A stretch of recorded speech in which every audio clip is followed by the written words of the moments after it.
সেব কাদের দল এটা খুব স্পষ্ট করে দিয়েছে যে সহযোদ্ধারা।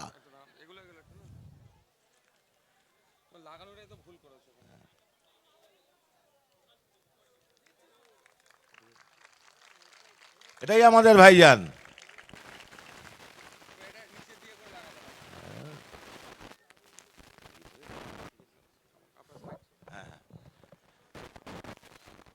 এই লড়াকু সৈনিক যারা একেবারে আমাদের জন্মলগ্ন থেকে এই শাসক দল শুধু আমাদেরকে গ্রামে পাঠিয়ে দেওয়ার চেষ্টা করে, আর আমরা এবার গ্রাম থেকে তাড়ানোর জন্য রেডি হচ্ছি, তাই তো? তা না হলে সিক্স লেন থেকে আসছিলাম, এইটা শুনলাম আমি এসে যে আগে ওখানে হতো, এখন হিটকো বাধা দেওয়ার ফলে এখানে হয়েছে। কিন্তু দেখবেন শুভেন্দু অধিকারী যদি প্রোগ্রামটা করতে পারমিশন পেয়ে যেত। এটা পরিষ্কার কিনা বলুন? আইএসএফ পাচ্ছে না, নওশাদ সিদ্দিকী ভাইজানকে উঠতে দেওয়া যাবে না। যাই হোক, আজকের এখানে রক্তদান শিবির এবং ভাঙর ইতিহাস করে দিয়েছে রক্তদানেতে। আমি সব জায়গাতেই বলি যে স্বাধীনতা সংগ্রামের সময় এক সময় আমরা বলতাম Bengal thinks today, India thinks tomorrow, আর রক্তদানে ভাঙর এবং পশ্চিমবঙ্গে Bhangar is the thinks today, West Bengal is the thinks tomorrow. এটা প্রমাণ করে দিয়েছে নওশাদ সিদ্দিকী। বাড়তি কথা বলতে চাই না। রক্তপাতহীন ভাঙর নয়, রক্তদানের পরিচয় হোক ভাঙর। এটা সারা পশ্চিমবঙ্গ আজকে জানে, এখানে কোনো আর দ্বিমত নেই। কিন্তু রক্তপাত তো হয়েই চলেছে, তবুও তো রক্তপাত হয়ে চলেছে। কেন হয়ে চলেছে? এই জায়গাটা আজকে কিন্তু পরিষ্কার হওয়ার দরকার হয়ে পড়েছে। আর সেই রক্তপাতটা হচ্ছে কিন্তু মাহবুবুর রহমানের সাথে সিরাজুল ইসলামের রক্তপাত চলছে, জানাজার লাইন চলছে, আর সে পথটা সুগম করে দিয়েছেন মমতা ব্যানার্জি পশ্চিমবঙ্গের মাটিতে। কি তৃণমূলে, কি বিরোধী, আজকে আমরা যাদের শ্রদ্ধার জন্য এখানে রক্তদান শিবির করছি তারা কারা চিন্তা করে দেখবেন। সেই জানাজার লাইন, শ্মশানের লাইন নয়। আজকের পরিস্থিতি এমন একটা জায়গায় তৈরি হয়েছে তথা পশ্চিমবঙ্গের মুঠে দাঁড়িয়ে, যদি এই রাজনীতিটা যদি না বুঝতে পারেন, আমরা ইন্ডিয়ান সেকুলার ফ্রন্ট, অনেকে অনেক কিছু বলতে পারে, কিন্তু আইএসএফ দীর্ঘ 21 সালে জন্মলগ্নের পরে প্রমাণ করে দিয়েছে যে এই 4 বছরে একটা সেকুলার ফ্রন্ট, সেকুলার দল হিসাবে ইন্ডিয়ান সেকুলার ফ্রন্ট পশ্চিমবঙ্গের মাটিতে আত্মপ্রকাশ করেছে। তার নিদর্শন স্থাপন করেছে আমাদের চেয়ারম্যান, তার সুবক্তা, তার ব্যবহার, তার আচার আচরণ, কথা পর্যন্ত সমস্ত ভাষায় প্রমাণিত করে দিয়েছে। আর পারছে না এসব কথা বলতে, যেটা মুসলিমদের দল এসব বলে 21 সাল থেকে অনেক কিছু করেছে। কিন্তু আজকে এমন একটা পরিস্থিতিতে আমরা দলটাকে নিয়ে চলেছি, ভাবতে খুব অবাক লাগে। আপনারা দেখছেন সম্প্রতি, আমি একটা বিষয়ের দিকে যাব, বাকিটা ভাইজান বলবেন। কালকে বাংলাদেশে ফরিদপুরে আপনারা দেখেছেন, বাংলাদেশটা আমাদের পার্শ্ববর্তী রাজ্য, যে বাংলাদেশে ফরিদপুরে একটা গানের কনসার্ট হচ্ছিল। জেমস আমার খুব পরিচিত বন্ধু, বহুদিনের বন্ধু আমার। আমি খুব আশ্চর্য লাগলাম, ওকে হোয়াটসঅ্যাপে আর পেলামই না রাত্রিবেলায় কথা বলতে। সে জেমস তার কনসার্টকে কিভাবে ভেঙে চুরমার করে দিয়েছে দেখেছেন? প্রতিদিন বাংলাদেশে এই ঘটনাটা কিন্তু ঘটবে। যদি ওটা না ঘটে তাহলে শুভেন্দু অধিকারী এদিকে ঘটাতে পারবে না, তাহলে শুভেন্দু অধিকারী এদিকে কিন্তু উঠতে পারছে না। সেই জন্য ওটাও ঘটবে, এটাও ঘটবে। হয়তো আপনারা অনেকে জন্মাননি কেউ। 92 সাল 6 ডিসেম্বর বাবরি মসজিদ ভাঙা গেছিল, আপনারা জানেন। 4 ডিসেম্বর আমার মাতৃবিয়োগ হয়। একটু ব্যক্তিগত কথা বলে নিই। আমার মাতৃবিয়োগ হয় 4 ডিসেম্বর 1992 সাল। আমি চাকরির সুবাদে তখন থাকি দক্ষিণ 24 পরগনায়। ফিরে আসি রাত্রি 1টায়। 5 তারিখে পুড়িয়ে টুড়িয়ে এসে যখন আমি ঘরে পৌঁছালাম, 6 তারিখে ঘটনা ঘটলো, বাড়ির থেকে বেরিয়ে যেতে হলো। এই সমস্ত সংখ্যালঘু সমাজের বাড়ি পাহারা দেওয়ার জন্য বেরিয়ে গেলাম ওই অবস্থায়। আমাদের হিন্দু ধর্মে জানেন, সেই সময় 6 তারিখ থেকে 7 তারিখ 8 তারিখ পার্শ্ববর্তী গ্রাম অঞ্চলকে পাহারা দিয়ে রেখে 8 তারিখে যে মহা মিছিল বের করেছিলাম, শান্তি মিছিল বের করেছিলাম অশোকনগরের মাটিতে, ঐতিহাসিক সমস্ত জনগণকে নিয়ে। সেই জনগণের কোনো ধর্ম ছিল না, জাত ছিল না, এবং তখনই আমরা আওয়াজ তুলেছিলাম, আজম আদবানি এক হায় ভুলো মাত। কারণ 92 সালে 6 ডিসেম্বর দাঙ্গার আগে বর্ডারের গণায় আদবানি আর আজমের বৈঠক, গোলাম আজম জামাতে ইসলাম, ওখানে এখানকার হিন্দু মৌলবাদী শক্তি আর বাংলাদেশের হিন্দু মুসলিম মৌলবাদী শক্তি, দুই শক্তির মিলন ক্ষেত্র হিসাবে বাবরি মসজিদে করা হলো। তাহলে ওখানে হিন্দুদের মারবো, এখানে মুসলিমদের মারবো। এই 92 সালের ইতিহাসের সাক্ষী আমি এখানে দাঁড়িয়ে আজকে বলছি। আজকে পশ্চিমবঙ্গকে সেই জায়গায় নিয়ে যাওয়ার জন্য ওপার বাংলায় যে মৌলবাদী শক্তি উত্থান ঘটছে, এপারে মৌলবাদী হিন্দু মৌলবাদী শক্তি উত্থান ঘটছে। এটাই স্বাভাবিক, কারণ মৌলবাদের কোনো জাত হয় না, ধর্ম হয় না, তারা একটা ফ্যাসিজমকে এগিয়ে নিয়ে যাওয়ার চেষ্টা করে। যার ফলে আজকে পশ্চিমবঙ্গ, আজকে আমরা পশ্চিমবঙ্গের শান্তিপ্রিয় মানুষ যারা সেকুলারিজমের প্র্যাকটিস করি, যারা অন্ততপক্ষে অসাম্প্রদায়িক চেতনায় বিশ্বাস করি, সেই মানুষগুলো আতঙ্কিত, যেমন ওপার বাংলার তেমনি এপার বাংলার। কারণটা কি? কারণটা হচ্ছে একটা, ওই যে সর্ষে ফুল দেখছিলাম, এই সর্ষে ফুল দেখিয়ে দাও মানুষকে। একটা কথাই আছে না, এক থাপ্পড়ে সর্ষের ফুল দেখিয়ে দেবো, সর্ষের ফুল দেখিয়ে দিয়েছে। মানুষ কিন্তু সর্ষের ফুল দেখছে। কিভাবে দেখছে? এসআইআর হেয়ারিং শুরু হয়ে গেছে, আধার কার্ড হয়ে গেছে, আপনি শুধু ছুটছেন। আর ওদিকে গুজরাটে আদানিকে 4 টাকায় জমি দিয়ে দিয়েছে, কিন্তু কেউ জানেন না, কেউ জানেন না। মোদি আদানি আর আম্বানির সেবা করে চলেছে।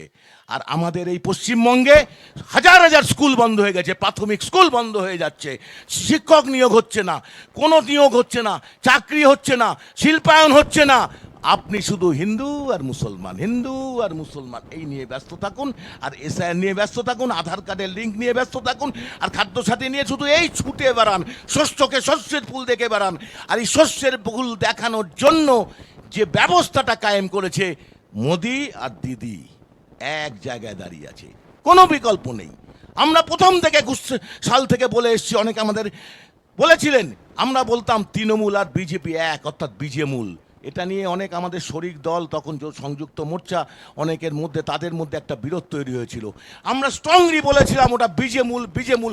আজও প্রমাণিত হয়েছে ওটা বিজেমূল। যাহা তৃণমূল তাহাই বিজেপি, এটা বারবার প্রমাণিত হচ্ছে। তাহলে আমাদের করণীয় কি? ভাইজান বলবেন, শুধু আমি আপনাদের দুটো প্রস্তাব দিয়ে যাই। আমাদের কর্মীদের মধ্যে আবেগ আছে, উচ্ছ্বাস আছে, দৃঢ়তা আছে, কিন্তু অনেক সময় তারা ভয় পান। আমি সব জায়গায় বলি, অন্যায় যে করে, অন্যায় যে সহে, তব ঘৃণা করো তারে চির সমাদরে। অর্থাৎ আপনি অন্যায় করবেন না, কিন্তু অন্যায়কে তো প্রশ্রয় দেবেন না। একটা স্কুলের দিদিমণিকে চোখ ছুঁড়ে মারবে, আপনি দাঁড়িয়ে বলবেন না কেন, কলারটা ধরে, এই চোখটা ছুঁড়লে কেন? এটা আমাদের শিক্ষিকা, এটা আপনার দায়িত্ব। একটা পুলিশকে আপনি অন্যায়ভাবে মারছে, আবার পুলিশ অন্যায়ভাবে আরেকজনকে মারছে, আপনি প্রতিবাদ করবেন না? এটা আমার রাইট, কনস্টিটিউশনাল রাইট। আর যারা সংবিধান, যারা ঘরে ঘরে সন্ত্রাস ঢুকিয়ে নেওয়ার চেষ্টা করছে, সন্ত্রাসবাদীরা কোনোদিন ওই মানে রসগোল্লা ছুড়বে আর আপনি ফুল ছুড়বেন, ওরা চুপ করে যাবে, এটা হয় না, কোনোদিন হয় না। ওরা বোম ছুড়বে আর আপনি রসগোল্লা ছুড়বেন, এটা হয় না, এটা হয়নি পৃথিবীর ইতিহাসে কোনোদিন। আমরা সন্ত্রাসবাদকে দমন করতে গেলে বিশ্বাস করি, আমি ব্যক্তিগত, আমার দল বিশ্বাস করে কিনা জানি না, হয়তো চেয়ারম্যান রয়েছে, সন্ত্রাসবাদীদের ঘরে যদি সন্ত্রাস ঢোকাতে না পারেন, কোনোদিন শান্তি ফিরবে না। আর ভাঙড়ে সেই শান্তি ফেরানোর দায়িত্ব আপনাদের নিতে হবে। এবং পশ্চিমবঙ্গের মাটিতে ভাঙড় একটা উজ্জ্বল ইতিহাস করবে, যে অন্যায় যে করে, অন্যায় যে সয়ে, তব ঘৃণা করো তরে চির সমাদরে। এই প্রতিজ্ঞা নিয়ে ভাঙড় চলছে, চলবে, এ দৃঢ় বিশ্বাস আমি রাখি।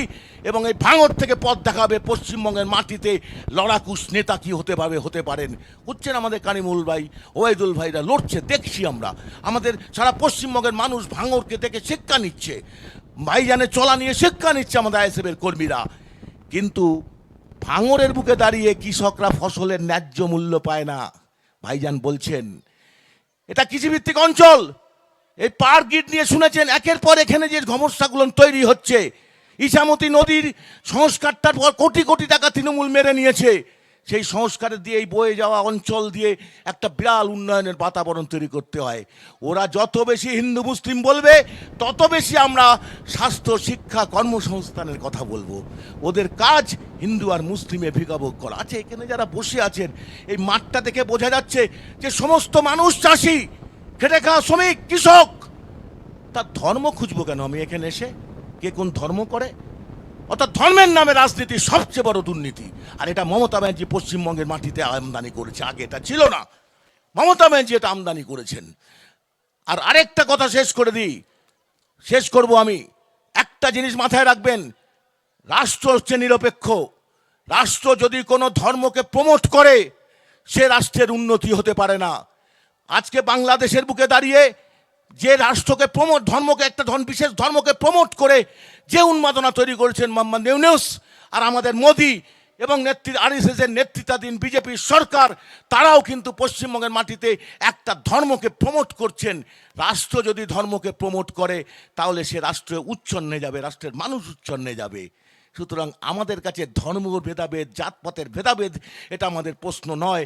আমাদের প্রশ্ন শিক্ষা, স্বাস্থ্য, কর্মসংস্থান কী করে মানুষের মধ্যে দৌড়বে, মানুষের ক্রয় ক্ষমতা কী করে বাড়বে, দেশের জিডিপি কী করে বাড়বে, দেশের দ্রব্যমূল্য বৃদ্ধি কীভাবে রোধ করা যাবে, এটাকে সামনে রেখে হবে আমাদের আগামী 26-এর লড়াই। আর সেই লড়াইতে আমাদের কোনোভাবেই ঠেকাতে পারবে না। কারণ আমরা বিশ্বাস করি গ্রামের গরিব, খেটে খাওয়া শ্রমজীবী মানুষ একটা বিকল্পর সন্ধান করছে। আমাদের চেয়ারম্যানের নেতৃত্বে পশ্চিমবঙ্গের মাটিতে তৃণমূল বিজেপি, ফ্যাসিস্ট বিজেপি, স্বৈরাচারী দুর্নীতিগ্রস্ত তৃণমূলের বিরুদ্ধে একটা বিকল্প সন্ধান কিন্তু আমরা করতে চলেছি। সে সন্ধান খুবই আসন্ন। ভাইজান তার বক্তব্যে বলবেন, সেই আসন্নর মধ্যে দিয়ে লড়াই জারি থাকবে এবং সে লড়াই একবার হারতে পারি, বারবার হারতে পারি, সে লড়াই আমরা জিতবই। লড়াই করো, লড়াই যতদিন না বিজয়ী হও। একবার হারো, বারবার যতদিন না বিজয়ী হয়। কিসের ভয়, দূর করে ফেলো যত সংশয়। এই তো শক্তি জনগণের, আমি তো শক্তি জনগণের, এ পথে মুক্তি জনগণের। তুমি তো তাদের একজন, তুমি তো একাকী কখনো নও। তো তাদের সাথে এক হয়ে আজ যুদ্ধে সামিল হও, তাদের সাথে এক হয়ে আজ যুদ্ধে সামিল হও, আজকে যুদ্ধে সামিল হও। লড়াই করো, যতদিন না